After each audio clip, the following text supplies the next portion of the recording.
মাত্র 5টা ভুলের কারণেই মা লক্ষ্মী ঘর ছেড়ে চলে যান, আর শেষের ভুলটা সবচেয়ে ভয়ঙ্কর, যেটা অনেকেই অজান্তে প্রতিদিন করেন। প্রথম, ঘরে অস্বচ্ছতা আর অগোছালো পরিবেশ। ধর্মীয় বিশ্বাস অনুযায়ী মা লক্ষ্মী পরিষ্কার পরিচ্ছন্নতা ও শৃঙ্খলার প্রতীক। যেখানে নোংরা থাকে সেখানে সমৃদ্ধি বেশি দিন টেকে না। দ্বিতীয়, প্রতিদিন ঝগড়া আর কটু কথা। মা লক্ষ্মী শান্ত ও স্নিগ্ধ পরিবেশ পছন্দ করেন।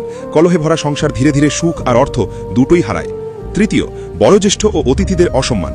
সম্মানকেই শুভ শক্তি বলা হয়। যেখানে অপমান হয় সেখানে বরকত থেমে যায়। চতুর্থ, অন্যের অপমান আর খাবারের অপচয়। অন্নকে মা লক্ষ্মীরই রূপ ধরা হয়।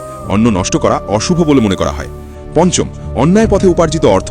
প্রতারণা আর অন্যায়ে অর্জিত টাকা স্থায়ী হয় না। এতে অর্থ আসে ঠিকই, কিন্তু সুখ, শান্তি আর সমৃদ্ধি কেড়ে নেয়। ঘরে লক্ষ্মীকে স্থায়ী রাখতে হলে শুধু পূজা করলেই হবে না, নিজের আচরণ আর অভ্যেসও পবিত্র রাখতে হবে। আপনার মতে এই ভুলগুলোর মধ্যে কোনটা সবচেয়ে বিপজ্জনক? কমেন্টে লিখে জানান।